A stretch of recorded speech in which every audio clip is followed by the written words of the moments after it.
Bismillahirrahmanirrahim. Assalamu alaikum viewers. I'm your host SM Hali, presenting another edition of Defense and Diplomacy. The period between 2005 and 2015 was declared as the decade of resolving water issues by the United Nations. It was expected that Pakistan and India would be able to resolve their water issues in this one decade. But it's a decades-old problem, and unfortunately it still persists. So to discuss the water issues between India and Pakistan, we are honored to have in our studio today two experts on the subject. We have with us Ambassador Shafkat Kakakhel, who besides his very brilliant diplomatic career, lends his time and energy to resolving various issues of energy, of climate change and water issues. Welcome to the show, sir. We have with us an expert from the STPI, who is also an expert, Dr. Waqar Ahmed. It's a pleasure to have you on my show. Thank you. So, Ambassador, would you care to shed some light very briefly on the origins of India-Pakistan water dispute? Well, the water dispute is the second dispute between India and Pakistan. The first one, of course, is the problem of Jammu and Kashmir, and in a way the two are interlinked, connected. India unilaterally suspended or terminated the supply of water from the eastern rivers, which were irrigating large parts of Punjab and Bahawalpur on the 1st of April 1948, on the grounds that no agreement had been reached in the one-year period that had been allowed to the two dominions which gained independence. The water supply was resumed subsequently, but India insisted that the Indian state of East Punjab had proprietary rights over the rivers which were flowing through Indian territory, and that if Pakistan wanted uninterrupted supplies from those rivers, it will have to pay for maintaining the headworks. This is a position that was unacceptable to Pakistan, and so the problem remained unresolved. But India did subsequently agreed to resume the supply of water. In 1951, the World Bank got involved, and there were 7-8 years of very intense negotiations which were brokered by the World Bank, which eventually led to the agreement on and signing off the Indus Water Treaty in September 1960. Thank you, sir. So if you hold that thought there, we'll just come back to it. But Dr. Waqar, I would like to solicit your opinion on the genesis of the problem, the origin of the water issues. Very eloquently, the ambassador has enumerated some, but your thoughts. Yes, I think Khali Sahab, while there are arguments on both sides that the manner in which water dispute between India and Pakistan was handled, while some say that it has been a success, the treaty that of course led to this dispute resolution at that point, as Ambassador Sahab said, it was brokered by the World Bank. And of course then there are others who of course also say that the treaty may not be enough currently, you know. And I think it is important to actually explain to the audience where both arguments come from, you know. And I would probably stress on the second one a little more, you know. The issue in case of Pakistan at that time as well as today is that the water problem is very closely related with our agriculture, food security, and if I may also say energy, you know. There is a nexus between the three. So it is not just a dispute between neighbors on a single line item or a commodity like water. It has implications for economy and livelihoods, you know. This is why the government of Pakistan had given special attention to this issue back in 1950s as well as in 60s, and now even as we stand today, the government is pressing upon India and international players that one needs to go back to the origins, revisit them. What was the context where these negotiations have started? We now need to revisit that context and put in place the new ground realities and see what can be done, you know. Right. So that what you're talking about now is the way forward, which we will come in the later part of the discussion. But continuing the discussion on the factors leading to the formulation of the Indus Water Treaty. Now, we notice that there is always a point of friction between upper and lower riparian states. But if there are no hostilities, the relations are good between the two states, they can be resolved amicably. But here, in the case of India and Pakistan, it has been to our detriment that Pakistan and India enjoy a hostile relationship. So, your thoughts, sir? Well, as you mentioned, there are always problems between upper and lower riparians. The upper feel they own the land, the water, because it originates or passes through their territory, and the lower riparian feels insecure because the supplies can be terminated or suspended or affected.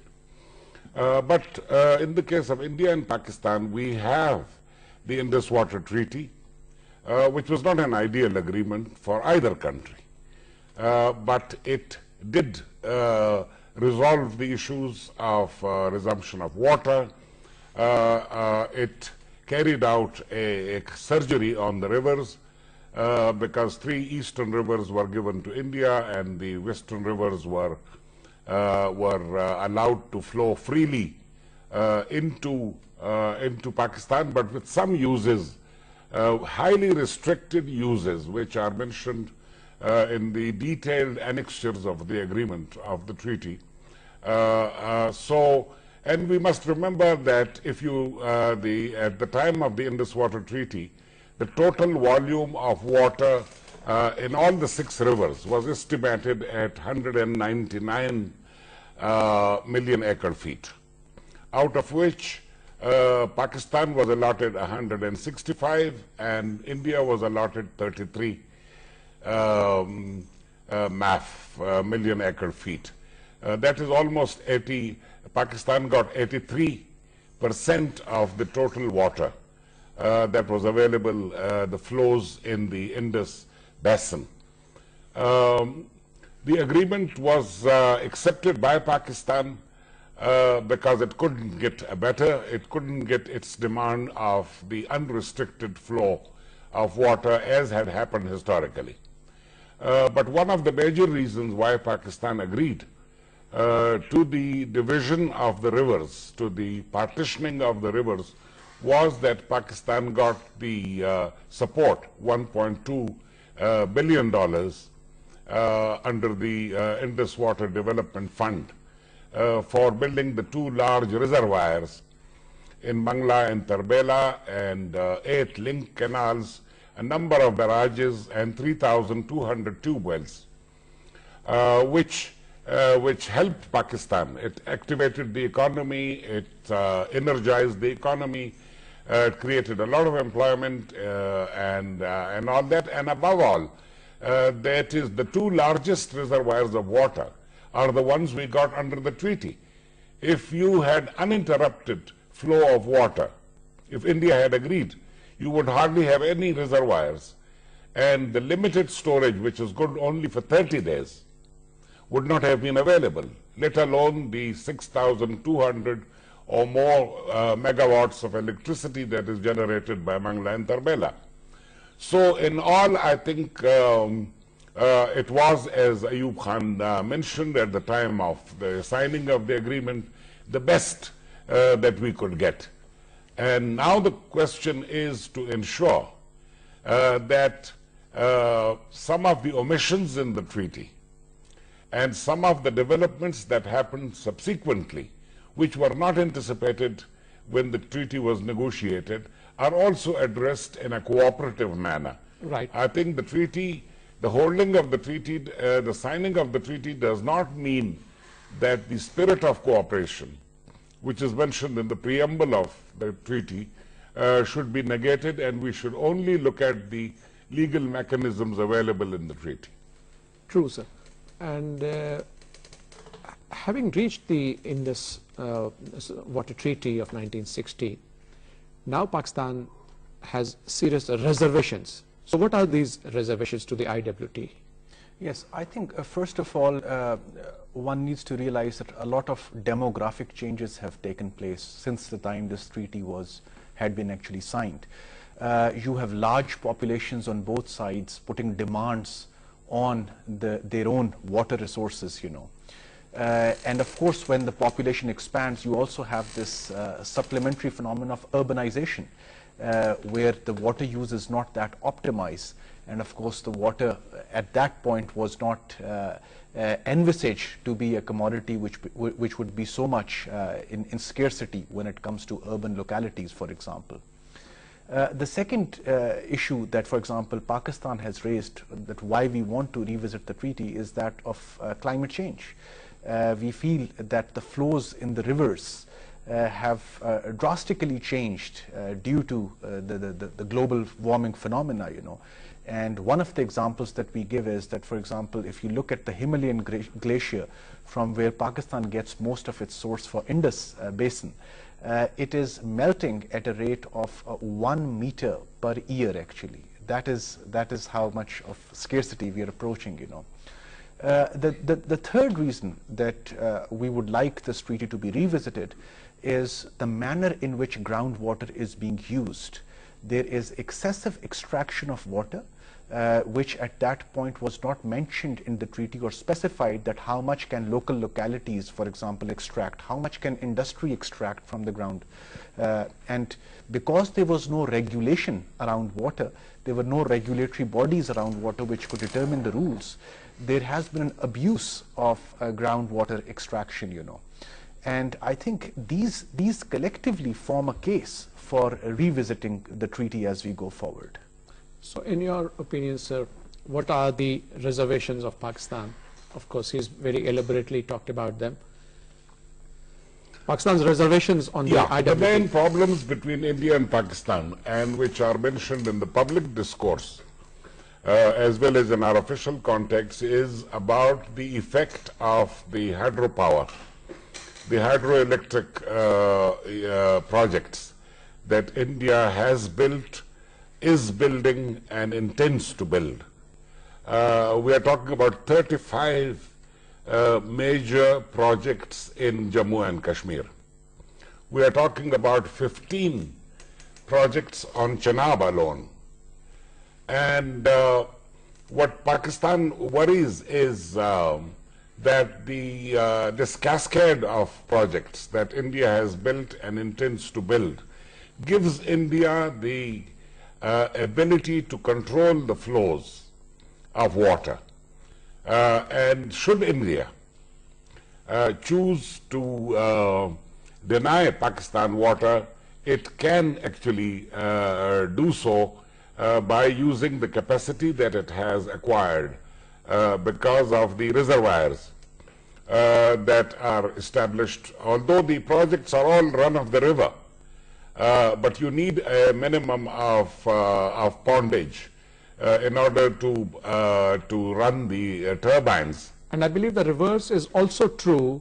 Whenever India wants to send its surplus water to us, it can flood our rivers and wreak havoc. That is not actually established. That is not established, and the circumstances in which India would have surplus water to release are difficult to imagine. But the main problem actually between India and Pakistan, there was no problem. The agreement was signed in 1960. There was no problem until the mid-1970s when the Salal Dam was being built, which was resolved later on through diplomatic channels. So there was no problem for 15 years, and all the problems that India and Pakistan have been trying to resolve are about the Indian projects, because of the perception that it gives India the capacity to control the water. I think there are far more serious issues there are issues that Waqar mentioned, for instance, the groundwater. The treaty does not say anything about groundwater, although groundwater is an integral part of the hydraulic system of the rivers. If you deplete the groundwater, and this is the problem the Americans are facing today in California, the farmers continue to pump heavy quantities of water in order to continue to produce vegetables and fruits, and because of the drought conditions in California. So the groundwater depletion, India has been excessively abstracting water from the ground. You have also the problem of pollution. The Jhelum comes heavily polluted when it enters Azad Kashmir. You have a number of the deforestation issues. And all these issues, the impacts of climate change, of course, which were not anticipated. Nobody knew what climate change issue was in 1960 when the treaty was being negotiated. What we need today is for India and Pakistan to sit together, either under the composite dialogue agenda or the Joint Ministerial Commission, to look at the whole gamut of issues, which include the resolution of issues pertaining to the treaty, which includes issues that were not understood at the time of the agreement, and issues like climate change, as well as the broader question of integrated water resource management. We should treat the Indus as a basin and not the three rivers belonging to India and the three rivers belonging to Pakistan. We should think of the basin, have a basin-wide approach in order to see water as a common resource rather than a resource that is divided between the two riparians. Point taken, but you see, Dr. Waqar, when we talk about Pakistan's reservations on the Indus Water Treaty, why not look inwards? Haven't we in Pakistan, by we I mean subsequent governments, been guilty of neglect? Whereas India has gone, whole hog on creating a whole bunch of, in fact, hundreds of dams, storage, water storage, and so on. We have not even maintained the two which we got as a result of the IWT, the Tarbela and the Mangla. The link canals that were created, we have not managed them. There is requirement of serious dredging and so on. We have not built a single dam worth mentioning in this period. What are your thoughts? I think, Ali Sahib, this is a very important point that you have raised, and I just want to first give numbers to what you have said. In the last big dam that Pakistan had built, it was actually 46 years ago. So in 46 years, you never had a big dam that you have built or increased your capacity of your overall reservoir that could actually fuel your agricultural growth, livelihoods. But during the same period, India has built 4,000 dams, and there are 150 in line. Ambassador Kakakhil just mentioned 35 in Azad Jammu and Kashmir. The very fact that even if you could not act on those big dams, you still had the opportunity and potential. As you said, subsequent governments came and went. They had the opportunity and potential to build those smaller dams, basically. The technology was there. All we had required was a will. I also want to point towards an equally important issue in which we have been guilty, actually, which is the leakages in our water channels, basically. We understand that around 97% of our water resources are used by our agriculture sector. And the amount of water that goes into your irrigation channels, 1/3 of it is lost due to the leakages or the poor infrastructure through which the water basically passes. Now, this practice has actually led to 3 other problems within your very precious agricultural lands. It's to do with waterlogging, salinity, and the very fact that a large chunk of agricultural land today stands incultivable, basically. You cannot cultivate it. It's gone so barren at the moment, So using the term that Ambassador Kakakhail said, the very fact that our planning systems towards an integrated water management were weak, and we still haven't kept a sight on what could be the best bottom-up or top-down planning machinery to manage integrated water resources, it continues to actually make a threatful potential for going forward. I just want to sort of end my reply to this question by referring to the Asian Development Bank's 2014 report, which now puts Pakistan in the list of world's most scarce, water scarce countries in the world, with one of the lowest per capita water availability. That's really scary, and we must get our act together. But I'm obliged to take a short break. Viewers, we are discussing the Pak-India water issues. And when we come back from the break, I'll be asking Ambassador Kakakhail and Dr. Waqar about the current status of the water issues, and some of them have been glaringly prominent, like the Baglihar Dam, like the Kishan Ganga project, and so on. But stay tuned, we'll just be back.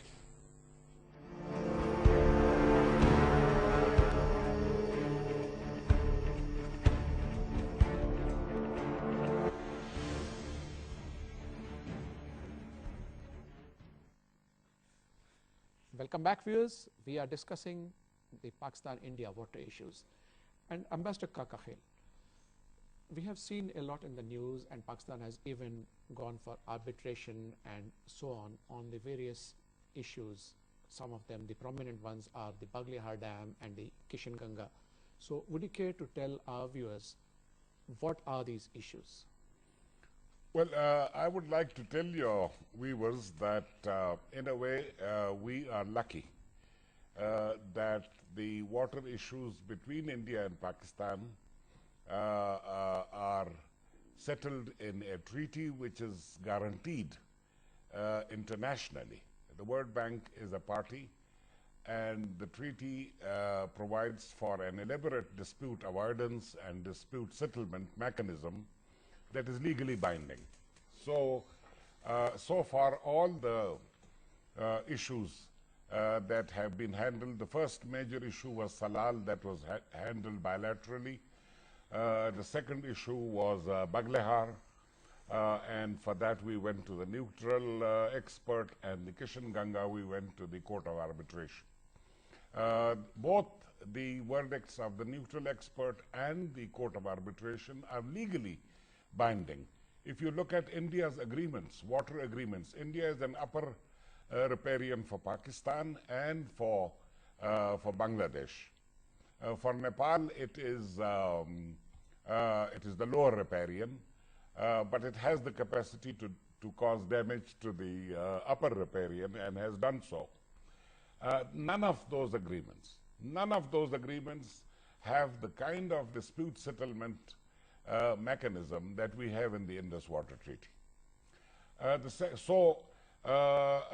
far as the disputes are concerned, at the moment, what I understand is that there are a number of Indian projects which have been objected to by Pakistan, and the Commission is dealing with them. If the Commission fails and the questions that Pakistan has raised degenerate into differences, we can go for mediation of the neutral expert or arbitration, or if they degenerate into disputes, then we have recourse to the Court of Arbitration. The ideal solution, of course, would be for the permanent Indus Commission to resolve all issues, because going for international arbitration is an extremely expensive business and also time-consuming. It also affects the efforts to establish cooperative relations between the two countries. In an ideal situation, we should be working together to resolve issues rather than going out. Right. So, Dr. Waqar, as an expert, are you satisfied by the verdicts of the International Court of Justice as well as the International Court of Arbitration's verdicts on both Baglihar and Kishan Ganga? Hali Sahab, I think one needs to appreciate that when Pakistan went to the international court, the key objections were basically on the design of projects. They may be related to dams, they may be related to hydroelectric projects, you know. The very design issue was a problem for Pakistan, and I think those experts who had raised this issue, they stand by their views, you know, those who are from an engineering background, they have a scientific opinion about it. And I think going forward, it is extremely important that there has to be a process whereby joint studies can be conducted if in future India plans to, for example, develop such projects and their designs needs consent from the other party which will be affected, you know. Because in case you don't enter into such sort of joint studies with your neighbor, you end up going to the court again and again, you know. And it not only inhibits your own growth, your own potential infrastructure as well as economic growth, it also affects the other party, which in this case is basically Pakistan, you know. One also feels that it will be India that has to be more open to the water dialogue going forward. We feel that issues such as water are still not in their mainstream the way we would like them to be. One of my examples, for example, would be this recent visit by Indian Foreign Secretary in Islamabad, in which while a host of issues were discussed, but water issue was discussed just on the periphery. In fact, there was just one sentence that came out in the media. No, it's a good observation, but the point actually I also want to make here, in your presence, both of you are the experts, but as a layman, but somebody who likes to study this subject, I noticed that our preparation in fighting our cases, both for Baglihar and Kishan Ganga, Pakistan went underprepared, whereas India was much better prepared. To the extent that I wrote a couple of articles while the arbitration was going on. They got published in the newspaper, and I got a letter, or rather an email, from a lawyer in The Hague who was of Indian origin, and he said that you have no business to be commenting on this till the decision is taken, because it becomes sub judice. There you are. I think, Hali Sahab, this is very important, because during the same proceedings, you know, the legal team which was representing India, for example, in the international court, it raised 4 issues about water governance within Pakistan. The first one, as we have discussed, was that of waste. The very fact that Pakistan hasn't got an integrated policy to manage that, you know. The second issue was intra-Pakistan provincial disputes on water. The fact that inter-provincial water negotiation has been a problem in Pakistan, this was raised in the international court, you know. In fact, they even went to the extent of saying that Punjab takes away the bulk of the water. Absolutely, absolutely. And I think the third issue which was discussed was that Pakistan has done nothing on pricing the water better. So there is a farming class in Pakistan which continues to waste water, and you don't price that commodity in a manner in which somebody feels responsible for that wastage, you know. These were issues of water governance which were highlighted by the Indian legal team, and going forward, it is the government of Pakistan which now needs to have a plan. Sadly, our ministry that is entrusted with the task, which is the Ministry of Water and Power, I always say that they spend 98% of their time dealing with the power crisis. They need to spend a balanced time, or an equal time should be given to water issues as well. Indeed. But don't you think, sir, that we must, in Pakistan, while we are talking about Pakistan and India, but important thing is to set our own house in order. We must have also a water waste management. Of course, it should be part of the overall water management policy. There should be strict penalty for people who are found wasting water. For example, you find even in the city of Islamabad, people washing their cars, watering their lawns, and surplus water comes on the roads. I spent some time in Saudi Arabia, and if you recall, you've been there many times, that if any water seeps out of your house, whether you've been washing your car or gardening, somebody from the municipality comes and puts a lock on your main water supply, and unless you go and pay a fine, water is not restored. Would you agree with me, sir? Absolutely. Well, first, I think we have to recognize that we are heading for a major water crisis in the country. Second, we have to understand the drivers of the crisis. You have the 5.5-fold increase in population. We started with a population of 32 million. We are now 190. So naturally, the per capita availability of water, which was about 5,200 cubic meters at the time of partition, has gone down to less than 1,000. So we are already a water distressed country. There's also, as Dr. Bakar mentioned, 92 to 93% of the water in Pakistan is consumed by the agriculture sector, which is against the global average of about 60 to 65%.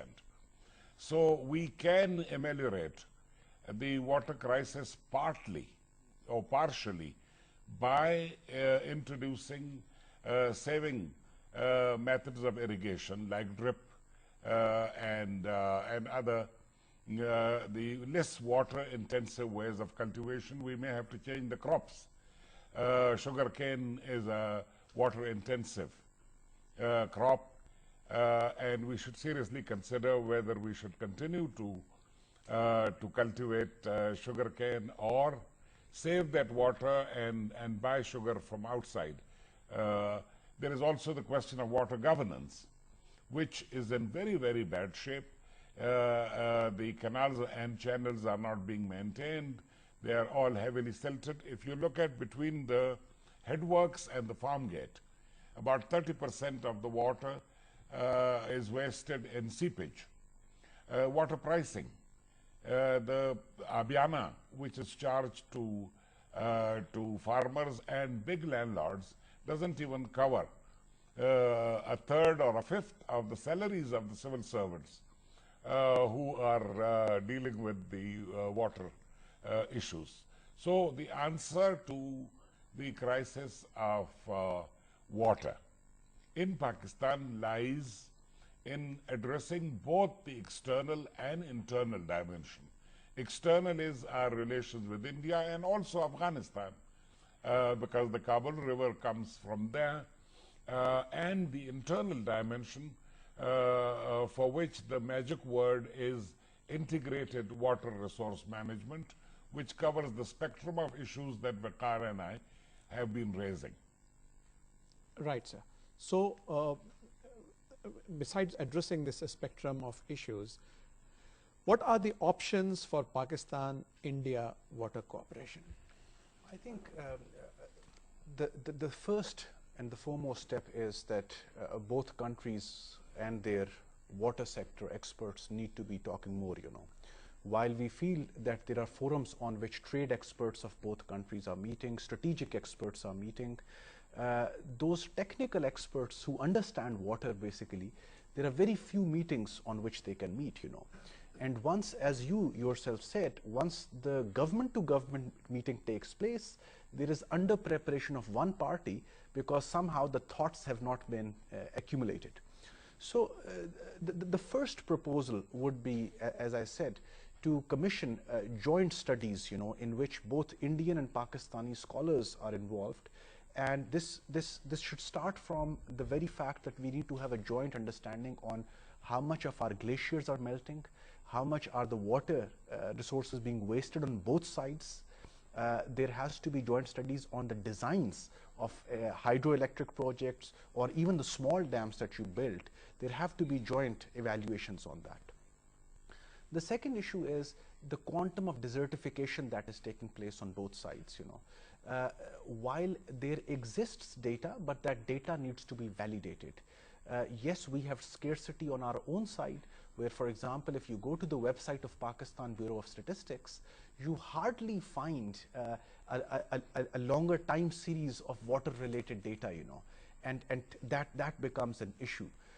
The third proposal, of course, is to strengthen the water negotiations at the SAARC level. Now, there's an important entry point for Pakistan because in February 2016, Pakistan will be the host country for the SAARC summit. It should bring water back on the agenda of SAARC leaders going forward. And especially in light of what the ambassador just pointed out, that India is the culprit as far as water is concerned, with a number of its SAARC neighbors like Nepal, like Bangladesh, and so on, and even with Sri Lanka to an extent because of the Setu Samundram Canal. But Ambassador, how about the use of technology in the options for India-Pakistan water cooperation? For example, the use of telemetry to measure the exact flow of water, whereas we keep saying that they have stolen our waters. So let's come up with facts and figures. I think you raised a very, very important question. Technology can provide answers to a number of issues. For instance, you have the problem of the impacts of climate change. And for that you need technology, including the satellite imagery, to see the extent of the melting of the glaciers of the Himalayas, which provide between 40 and 80% of the water of the Indus comes from snow melt, snow and ice melt. You also need technology for weather forecasting for extreme events like droughts and floods. You need what you mentioned, telemetry. And even torrential rains, because the El Nino has changed the use of telemetry is extremely important because as against the 196 million acre feet that was mentioned in the agreement, the actual quantity of water that is available now in the Indus Basin is much less. So, and the problem is that the catchment areas, the watershed is on the Indian side. So telemetry provides answers in providing incontrovertible, knowledge about the flow of water and what happens when the water enters. So technology has solutions. About your question about what is the course of action open, what should Pakistan and India do? During the past 5-6 years, a number of track 2 dialogues have taken place which have identified the broad areas that India, Pakistan need to cooperate in generating knowledge about some of the important drivers of scarcity, such as climate change, such as the depletion of groundwater, such as the phenomenon of silting, because the Himalayas are one of the youngest mountain ranges in the world, and that is why the amount of silt that comes down with the snow melt and all is heavier than other systems.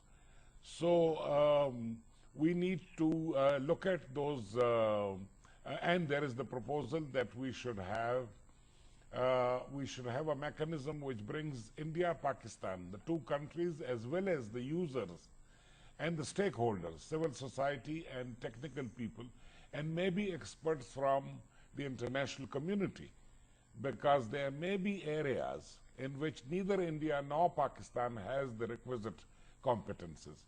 But the World Bank can help, the ADB can help in providing the services of eminent experts to help the Indian and Pakistani discussions on water issues, which can take place either under in the context of the Joint Commission, Ministerial Commission, or the Composite Dialogue. The important thing is to have the political will to cooperate and not maintain this stalemate in our dialogue on various issues. Indeed. So, Dr. Vakar, your final comments on the way forward.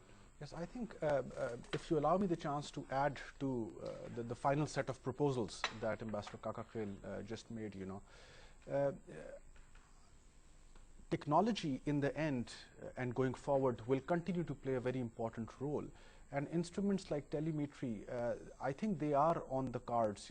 I know of one track 2 proposal where the University of Agriculture in East Punjab and University of Agriculture Faisalabad, they are being asked to collaborate under one of the development partners initiative, wherein they can develop such systems to monitor water resources, which also goes back to your earlier point that when floods came in, For example, if you look at the last year's example, we looked at the Indian side with suspicion because we felt that the amount of water volumes that had been coming from there, they were much greater than what the data sharing mechanism had revealed. So a joint data sharing mechanism may be much better going forward. Point taken. Viewers, with that, we need to wrap up this particular topic because it's a very important subject and it needs much more debate and much more concern because water scarcity is something which is going to hit Pakistan very hard. And unless we wake up, moreover, experts opine that water is going to be the source of the next conflict. Pakistan and India already have bad blood, and if we don't resolve the water issues between us, I'm afraid we are in for a torrid time. But do we need in Pakistan itself a Anna Hazare of India to come and manage our water for us?